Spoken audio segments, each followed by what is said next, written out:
ژوند مې د سپین ستوري په څیر خوښیږي ژوند مې د سپین ستوري په څیر خوښیږي او بل مې سپوږمۍ نه لاس چاپیر خوښیږي کاروان صاحب وایي چې ژوند مې د سپین ستوري په څیر خوښیږي او بل مې سپوږمۍ نه لاس چاپیر خوښیږي او شاعر سړی یم دروغ نه وایم شاعر سړی یم دروغ نه وایم د ښکلي نه دي دا مې ډېر خوښیږي په سلامونو او په نیکو هیلو ملمانځم درنو کتونکو یو ځل بیا په رهبر ټي وي باندې په هنرزار خپرونه کې در سره ستاسو ملګری عبدالله ظهیر یم دوستانو راغلیو لوی کور افغانستان ته په افغانستان کې د کابل په ښار کې په ژوندون ټلویزیون کې ناست یو دلته موږ سره د برې پښتونخوا د ننګرهار یعنې د کونړ سره تعلق لرونکی زموږ یو ځوان متحرک او فعال ملګری په سیرت او په صورت هم ښکلی دی شعر هم ډېر ښه شعر لیکي او ورسره دلته خبریال هم دی ډېر تکړه خبریال دی نن هم راګیر کړی دی او غوښتلم چې د رهبر ټي وي د ملګرو دپاره د خبرې واورو د شعرونه واورو زموږ نننی میلمه دروند میلمه فیاض حمید صاحب دی فیاض جانه موږ ته په خپل خپرونه کې هرکلی وایي ډېره مننه ظهیر صاحب تاسو ته د رهبر ټلویزیون ټولو کتونکو ته سلامونه نیکې هیلې بیا له تاسو مننه کوو چې کابل ته راغلی او کابل کې بیا خاص زموږ لیدو ته راغلی نو ډېره مننه کورم وطن دا به ګرانه نه شي چې یو خبریال بل خبریال سره مرکه کوي خیر نن ته خبریال او زه د میلمه په توګه له تا سره یم او بیا ادبي خپرونه کوو نو خوند به وکړي ډېره مننه یقینا ملګرو د ژوندون ټلویزیون څومره خبریالان ملګري دي استاد یون صاحب دی ضیا جان دی فیض حمید دی کومه مینه یې ماله نن راکړه موږ یې کوم ونازولو خدای دې ده ونازوي فیض جانه ملګري خو دې پېژني په سوشل میډیا مې په الکترونیک میډیا هم ډېرې شاعري دې د څه وخت نه شروع کړه که دا راته ووایي ظهیر صاحب که څه هم له پخوا نه مې شعر او شاعرۍ سره شوق خو کله مې هڅه نه وکړې چې زه یو شعر ولیکم او یا غزل ولیکم یا نظم ولیکم خو په 2014 کال کې ما خپل لومړی غزل ولیکه چې یو دوه بیت راته یادېږي وې اوس خو مې په رګ رګ کې خورۍ ته اوس خو مې د ژوند یوه حصۍ ته نه پوهېږم څنګه دې راوژباړم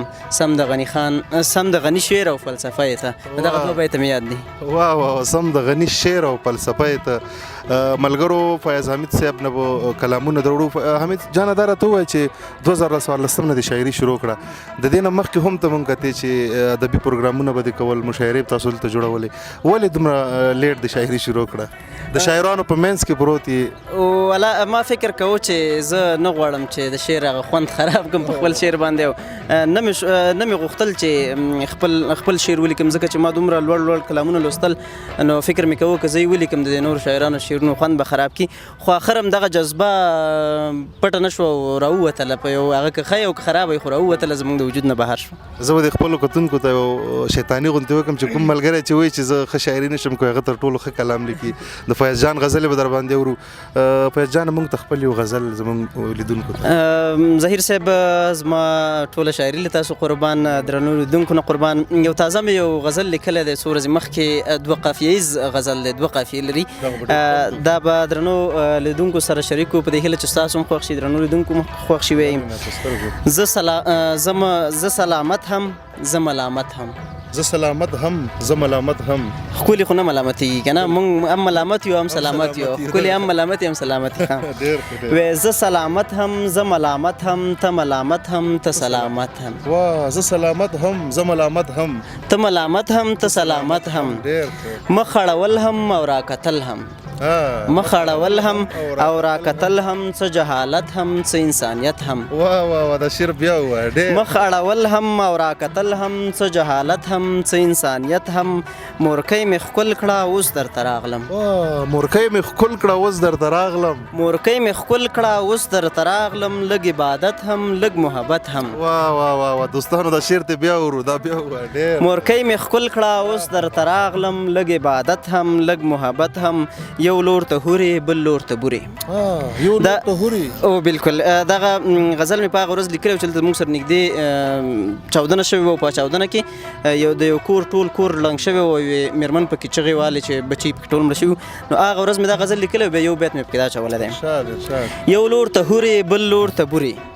یو لور ته هوري بل لور ته بوري نن شهادت هم نن قیامت هم. واه واه واه واه څومره د حالاتو مطابق شعر دی یار دا بیا ووایه یو لور ته بوري یو لور ته هوري بل لور ته بوري نن شهادت هم نن قیامت هم. واه واه واه واه ډېر او ډېر سترګې دې رپي زلفې دې خوري سترګې دې رپي زلفې دې خوري سترګې دې رپي زلفې دې خوري زړه مې راحت هم او ناراحت هم. واه واه واه واه واه بیا ووایه یار دا بیا ووایه ډېر ښه سترګې دې رپي زلفې دې خوري زړه مې راحت هم او ناراحت هم.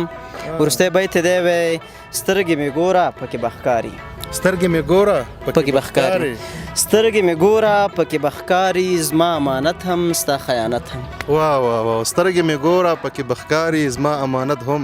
ستا خیانت هم. ستا نه مخکې ما یو څو شعرونه غزلونه واورېدل تر اخر هغې کې خپل نوم ولې نه ورکوې دا نو نه پوهېږم چې څه راز دی خو زه په خپله هم نه پوهېږم خو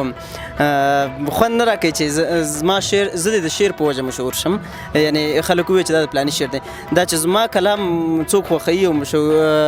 مشهورېږي هماغه ما له بسنه کوي نه غواړم چې زه د شعر د وجه مشهور شم بس هغه کلام د خلکو خوښ شي هماغه ماته بسنه کوي. نه دا خو خیر داسې دی چې خلک به پېژندګلوي کې چې کم از کم حمید جان په خبرو کې خبرې ډېرې نه کوو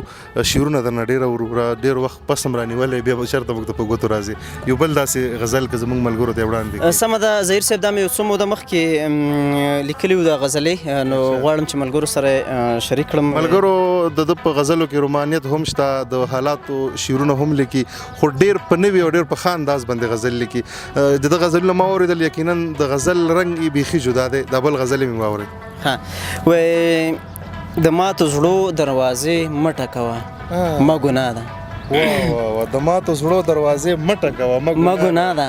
د ماتو زړو دروازې مه ټکوه ما ګناه ده او په دې کتو دې د چا زړه مچوه ما ګناه ده د ماتو زړو دروازې مه ټکوه ما ګناه ده په دې کتو دې د چا زړه مچوه ما ګناه ده یا چې راګورې سترګې مه اړوه ما ګناه ده یا چې راګورې سترګې مه اړوه ما ګناه ده آب حیات کې زهر مه ګډوه ما ګناه ده د بې سر نه ووایه یاره د ماته زړو دروازې مه ټکوه ما ګناه ده په دې کتو دې د چا زړه مچوه ما ګناه ده یا چې راګورې سترګې مه اړوه ما ګناه ده آب حیات کې زهر مه ګډوه ما ګناه ده آب حیات کې زهر مه ګډوه ما ګناه ده او دا خماران زلفې ملم دوه ما ګناه ده دا خماران زلفې ملم دوه ما ګناه ده دا خماران زلفې ملم دوه ما ګناه ده او دا بلد سترګې مه بدلوه ما ګناه ده ډېر ښه ډېر دا خماران زلفې ملم دوه ما ګناه ده او دا بلد سترګې مه بدلوه ما ګناه ده دغه نو څوک دی چې جامونه یې په لاس کې دی او دغه نو څوک دی چې جامونه یې په لاس کې دی او ساقي ته وایي چې نور مه ډکوه ما ګناه ده ډېر ښه ډېر ښه ډېر دغه نو څوک دی چې جامونه یې په لاس کې دی او ساقي ته وایي چې نور مه ډکوه ما ګناه ده زما وجود ته چې دی سا راوسته ښه دې وکړه زما وجود ته چې دی سا راوسته ښه دې وکړه زما وجود ته چې دی سا راوسته ښه دې وکړه اوس یې له نیمې لارې مستنوه ما ګناه ده زما وجود ته چې دی سا راوسته ښه دې وکړه اوس یې له نیمې لارې مستنوه ما ګناه ده. ډېره مننه فیض جانه فیض جانه د لهجې نه داسې معلومیږي چې په کوزه پښتونخوا کې هم پاتې شوی ظهیر صاحب زما پیدایښت په باجوړ کې شوی دی ډېره خوږه سیمه ده او ډېره پسته سیمه ده زما پیدایش هلته شوی دی بیا تقریبا 14 کاله ژوند مې هلته وکړ بیا د هغې ځینې بیا راغلو پېښور ته په پېښور کې مې بیا مکتب له 8م صنف نه شروع کړو تر 12مه مې بیا مکتب لیسه په پېښور کې وویله هلته مې تقریبا داسې 8 کاله ژوند کړی دی په پېښور کې. فیض جانه دا څه وجه ده چې زه دلته راشم اکثر د پښتنو ملګرو سره ملاو شم هغو اکثر په کوزه پښتونخوا کې وخت تېر کړی وي که څه هم دلته هر سهولیات دي مثال وطن هم خپل بیا هم کوزه پښتونخوا د خوله نه غورځي لکه تا مخکې ما سره باجوړ یادونه وکړه دا وجوهات څه دي؟ اصل کې خو داسې دی ظهیر صاحب چې د شوروي یرغل پر وخت ټول زیاتو افغانانو هجرت وکړ چا باجوړ ته وکړ چا مردان ته وکړ چا پېښور ته وکړ چا یو ځای ته چا بل ځای ته د سفرونه وکړه او مهاجرت یې وکړه هلته بیا که څه هم هېواد آزاد شو بېرته ځینې افغانان راغلم خو زیات اندازه یې هلته پاتې شو هلته یې ژوند وکړه ځکه هغه خپله زموږ سیمه ده که نه نو سړی پکې یو ډول ځان پردی نه احساسوي ځکه نن په کابل کې ما زما باجوړ پسې زړه خوږیږي زما پیښور پسې زړه خوږیږي نو هغه پسې او که پیښور کې کابل پسې زړه خوږیږي نو دغه ټوله سیمه چې دا زموږ خپل سیمه سړی په ځان پردی نه احساسوي تر اوسه پورې زه یو وار دوبۍ ته تلم نو هغه مې هغه دغه قسم مات کړ اوسه پورې ما به خلکو ته ویل چې زه د افغانستان نه بیرون نه یم وتی معنا مې نو هغې به راته ویل چې ته خو پیښور کې ولې نه وتی زه ورته مغه زه بل هېواد کې نه حسابوم مغه زه افغانستان کې حسابوم نو دغه سیمه پښتنه سیمه د خپل سیمه ده خپل هېواد یې ګڼو دغې وجې نه ډېر خلک څوک مهاجرت نه یم کړی همداسې ژوند ته تللي دی او چکر ته تللي دي خدای دې وکړي چې لر او بر پښتانه سره یو ځای وي یقینا د دغې نظریه انسان دی حمید جانم یو بل غزل زمونږ ملګرو ته په دې وخت کې زمونږ کوزه پښتونخوا کې ډېر پښتانه ملګري تا ګوري هغو ته یو ښایسته غزل په وړاندې کړي ولې نه دا د خاص د کوزه پښتونخوا ملګرو نه مطلب دا چې په کابل کې خو تا هر څوک پیژني تقریبا په خپل وطن کې دې پیژني چې د کوزه ملګري هم ستا غزل هم خوند والي او د خبرو نه دې هم خوند والي د نظریه نه دې معلومات ورته وشي چې حمید جان د کومې نظریه ملګری دی ډېره مننه د کوزې پښتونخوا ملګرو ته دغه زما یو غزل ډالۍ که څه هم ما کوزو پښتنو ته یو څو غزل لیکلي خو اوس مې ذهن کې نشته او نه راته هغه بیت یاد دی خو دغه بیت یاد شو بیا به راته ووایې او بالکل وایي ژوندی ومه خو یاره زندگی را سره نه وه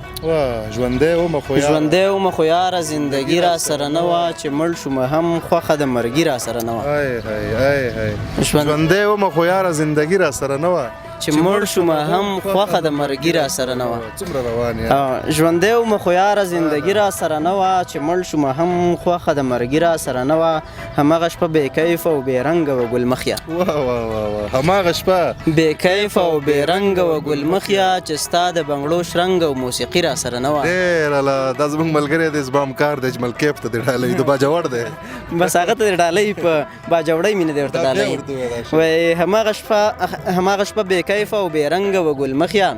هماغه شپه بې کیفه او بې رنګه وه ګلمخیه چې ستا د بنګړو شرنګ او موسیقي را سره نه وه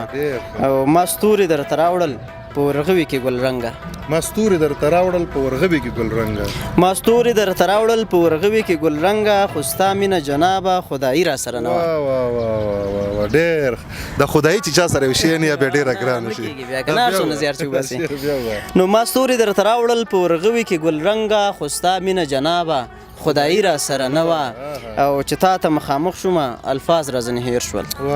چې تا ته مخامخ شومه الفاظ را ځنې هېر شول چې تا ته مخامخ شومه الفاظ را ځنې هېر شول څه دومره خو بې خونده شاعري را سره نه وه ډېر الله یار چې تا ته مخامخ شومه الفاظ را ځنې هېر شول څه دومره خو بې خونده شاعري را سره نه وه او په خپل قتل په خپله و مخته ورته خوشحال وم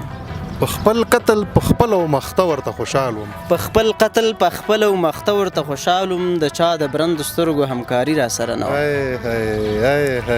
بیا ووایه یاره دا شعر په خپل قتل په خپله و مخته ورته خوشحال وم د چا د برندو سترګو همکاري را سره نه وه